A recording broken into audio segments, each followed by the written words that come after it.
We used to use email, still do, but I mean, we used to use email to gin up the grassroots, to gin up people around the country to get ticked off about an issue so that the media would then perceive it as a hot issue. And even better if you had journalists on that list. So they would see it coming in from activists who are angry and things like that and think, well, maybe this is a story. So it hasn't changed in that regard. I think what's interesting with social media, I'll say especially Twitter, is you've got this real-time environment you didn't have with email. Email you checked when you checked email and maybe you responded, and you still, like if it were a big activist base you were contacting, it's not like they were talking amongst themselves.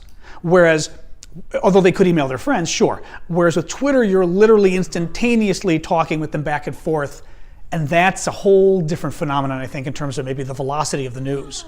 Again, I use Twitter more than I use Facebook, but Twitter much more. And even Facebook is still one step removed. Somebody posts something, and then later that day you see a friend posted something, right? Versus Twitter, if you don't see it right now, you often don't see it. I follow 1,000 people, maybe 1,200 people, which isn't a huge number, but it's not small either. So that my Twitter feed is always going zoom, zoom, zoom. So I don't really go back in my feed and look for stuff beyond maybe a couple minutes every time I check in, even though I use Twitter for getting news and information, right? So Twitter per se, I think, is going to have much more of an immediate impact kind of thing. Well, it's twofold. I use it as an information source. I kind of joke the famous Sarah Palin quote of, what news do you read? What newspaper? She goes, I read all of them. And you were like, no, you don't read all of them. But with Twitter, in a sense, I do. I mean, I follow a lot of top activists or just good activists around the country. A lot of good political people, a lot of good journalists. A lot of them are the top people and/or people I like, right? So, and I follow some Republicans I find interesting as well.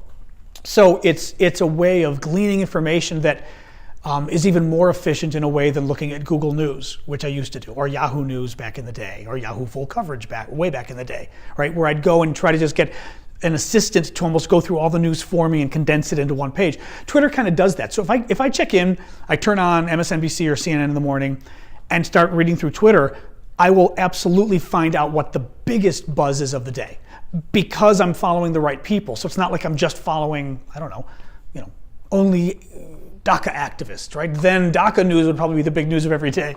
But I'm trying to follow a good selection of everybody. So Twitter is good for that, I will say. The important news does tend to bubble up, at least with the people I'm following.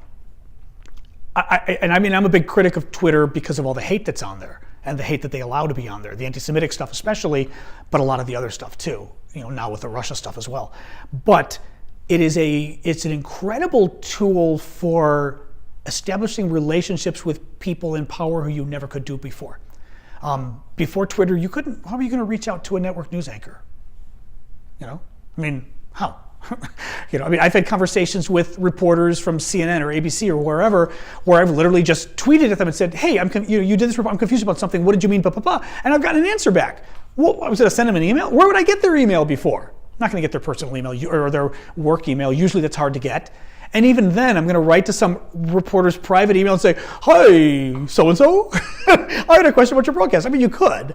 Whereas with Twitter, it's not just the informality, but Jake Tapper is a good example at CNN. Jake will respond. I had met Jake first via his coverage at, maybe it was ABC. I don't even remember back then, ABC maybe.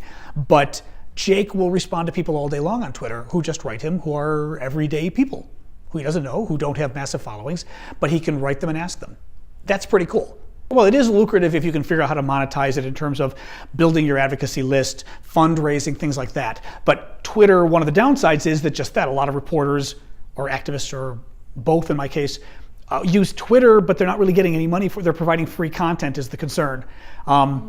So it's not really terribly lucrative to do, or it's risky to do. You can spend a lot of your time giving away content for free and not getting money back.